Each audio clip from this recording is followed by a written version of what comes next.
भाई, हम सालों से इस पल का इंतजार कर रहे थे और आखिरकार वो आ ही गया। नरक से 4 काली बिजली गिरती है और बाकी के बुजुर्गों को बुलाती है।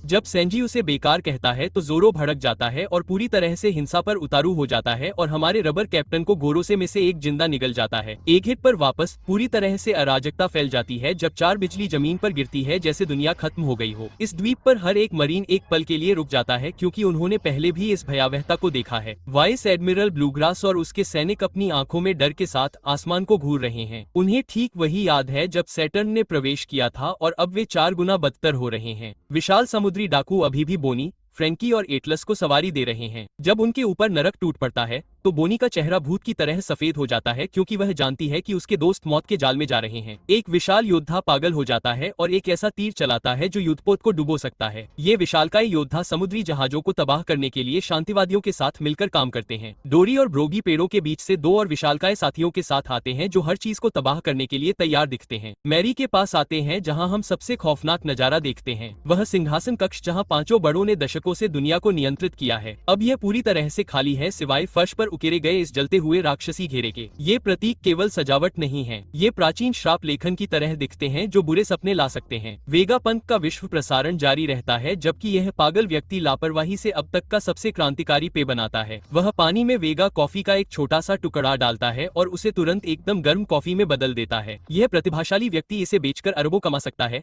लेकिन इसके बजाय वह अपने आविष्कार का स्वाद ले रहा है और पूछ रहा है कि इतिहास का सबसे बड़ा गुप्त बम गिराने से पहले कितना समय है। 7 मिनट बाकी हैं। शनि के चारों ओर और भी राक्षस पोर्टल खुलते जा रहे हैं। लफी वहीं खड़ा है और उसका जबड़ा फर्श पर लगा हुआ है क्योंकि 4 छाया राक्षस आपके सबसे बुरे सपने की तरह रेंगते हुए बाहर आते हैं। और इसे रिकॉर्ड करवाओ, वेगा पंथ ने खुद को तबाह कर लिया है, ये दावा करके कि कोई भी उसके प्रसारण को 7 मिनट में नहीं रोक सकता। किस्मत को ललचाने की बात करो। सेंजी बेहोश वेगा पंथ को लेकर ओलंपिक धावक की तरह दौड़ रहा है जबकि अपने दल को चेतावनी देने की पूरी कोशिश कर रहा है। आप ये कैसे समझाते हैं कि असली राक्षस एक फोन कॉल पर ही आ गए? लफी और राक्षसों को पार्टी में शामिल होते देख रहा है और ऐसा लग रहा है कि उसे दिल का दौरा पड़ सकता है। राक्षसों के प्रदर्शन का समय आ गया है। सैटर्न इस गुई में बदल जाता है। कल्पना कीजिए कि एक मकड़ी ने एक बैल के साथ बच्चे पैदा किए और उसे अच्छे उपाय के लिए एक राक्षस का चेहरा दिया। प्राचीन किंवदंतियों में इस जानवर का उपयोग लोगों को खतरनाक समुद्रों से दूर भगाने के लिए किया जाता है। मंगल एक इत्सुमित बन जाता है। अब तक देखे गए सबसे भयानक पक्षी की कल्पना करें। उस पर एक सांप की पूंछ थमाओ और उसे अनंत पीड़ा के बारे में चिल्लाने दो।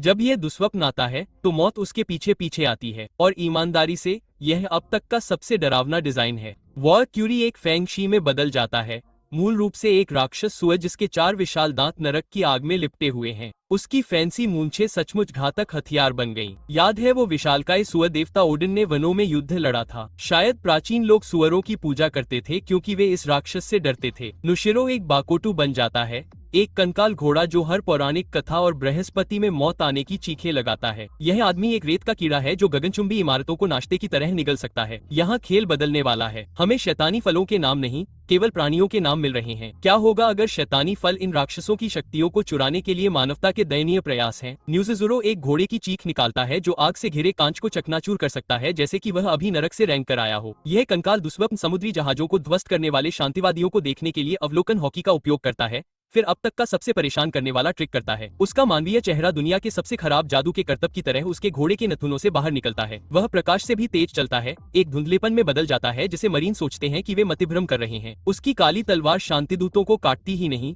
उन्हें बर्फ की मूर्तियों में बदल देती है। जब मरीन नुकसान का निरीक्षण करते हैं तो ये $1 मिलियन के रोबोट कटे फटे नहीं होते, वे बर्फ युग की तरह जम जाते हैं। एक एक करके वह पूरी रोबोट सेना को सेकंडों में अपने निजी बर्फ संग्रह में बदल रहा है। यह बिल्कुल हैरान करने वाला है। काली तलवार होने से आप दुनिया के सबसे महान तलवारबाजों में से एक बन जाते हैं, लेकिन यह आदमी किसी भी जीवित चीज से भी तेज है। साथ ही वह उन रोबोटों को तबाह कर रहा है जो अपने कागज की तरह बस्ट कॉल से बच सकते हैं। लेकिन यहाँ शानदार बात है, वह मूल्यवान सरकारी संपत्ति को बर्बाद नहीं कर रहा है, वह उन्हें बर्फ पर जमा रहा है। तलवार चलाने वालों के वो सबक याद है कि अपनी पसंद की चीज को काटना और जरूरी चीजों की रक्षा करना। इस कंकाल घोड़े ने मुश्किल से कोशिश करते हुए सभी को सबक सिखाया। इस बारे में सोचो, 8 शताब्दियों में इस बुजुर्ग ने वास्तव में कितनी बार लड़ाई लड़ी है। क्या उसका सामना करने वाला कोई भी इस पर शेखी बघारने के लिए बच पाया? साथ ही इस चीज में बर्फ की शक्तियां हैं जो ब्रुक को एक शौकिया जैसा दिखाती हैं। मंगल ग्रह एक डेथबेड की तरह आसमान में उड़ता है और सीधे द्वीप के बैरियर पर निशाना साधता है। सेंजी अपना फोन उठाता है और लड़कियों पर चिल्लाता है क्योंकि इस भयावहता को शब्दों में बयान नहीं किया जा सकता। एक उड़ता हुआ दुस्वप्न उनकी ओर बढ़ रहा है। जब मंगल ग्रह अपनी युद्ध पुकार लगाता है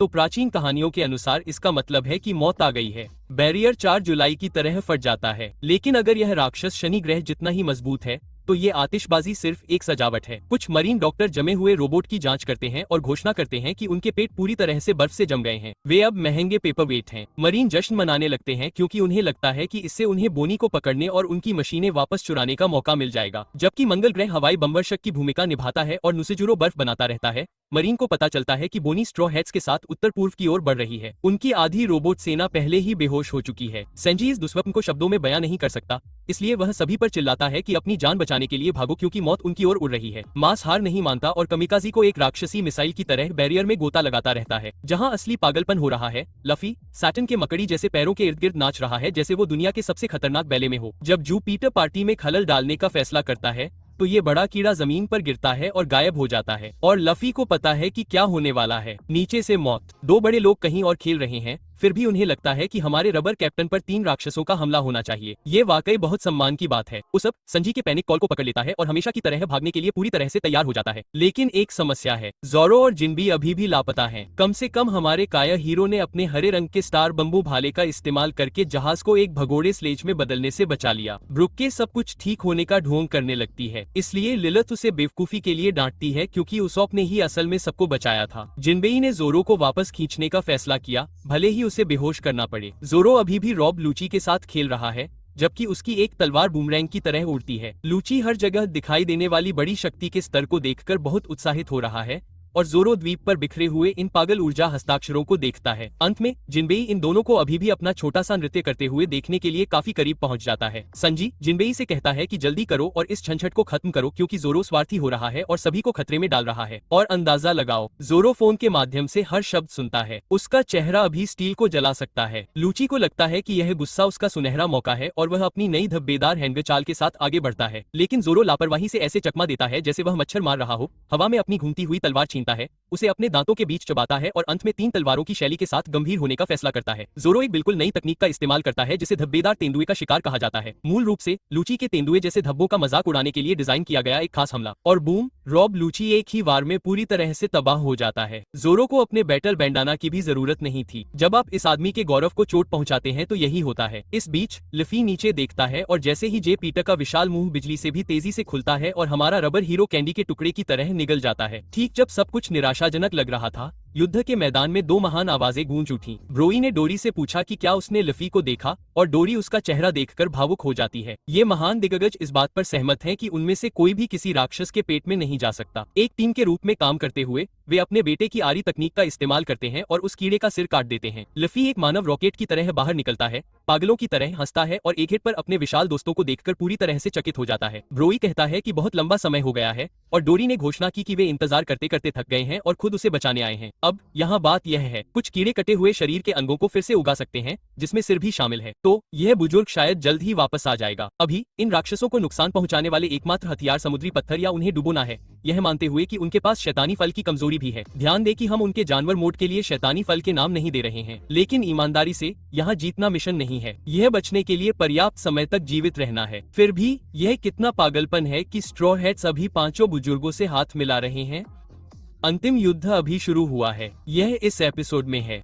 राक्षसी रहस्योद्घाटन, जोरो का गौरवपूर्ण प्रहार और बचाव के लिए महान विशालकाय नायक। किस दुस्वप्न जानवर ने आपको सबसे अधिक प्रभावित किया? हमने अभी तक वॉर क्यूरी को नीचे फेंकते नहीं देखा है, लेकिन यह बहुत जल्द बदल जाएगा। आगे की बात करें तो एपिसोड 1145 में फाइटिंग टुगेदर विद फ्रेंड्स शीर्षक के साथ रिलीज किया गया है। लफी और एल्बोफ के योद्धा, और अगर यह आपके खून को नहीं उबालता है तो कुछ भी नहीं करेगा। हम लफी को दिग्गजों के साथ मिलकर वन पीस के इतिहास की सबसे बड़ी लड़ाई में शामिल होते हुए देखने जा रहे हैं। ये कितना अविश्वसनीय होने वाला है। देखिए, मुझे पता है कि आप में से अधिकांश ने अब तक क्लिक कर दिया होगा, लेकिन अगर आप अभी भी यहाँ हैं तो मुझे अपने दिल की बात कहनी है। मैं लंबे समय से वन पीस कंटेंट बना रहा हूँ और मैं हमेशा नए एपिसोड के आने पर जल्द से जल्द एपिसोड ब्रेकडाउन को शेयर करने की कोशिश करता हूं। मैंने अपने ड्राफ्ट में 5 से 10 वन पीस वीडियो बनाए हैं जिन्हें मैंने कभी अपलोड नहीं किया क्योंकि मैंने खुद को आश्वस्त किया कि आप लोगों को वे पसंद नहीं आएंगे। इतनी मेहनत करने और गुणवत्तापूर्ण कंटेंट देने की पूरी कोशिश करने के बाद भी मुझे वह समर्थन नहीं मिल रहा है जिसकी मुझे उम्मीद थी। देखिए, मैं खुद की तुलना दूसरे क्रिएटर से नहीं करना चाहता,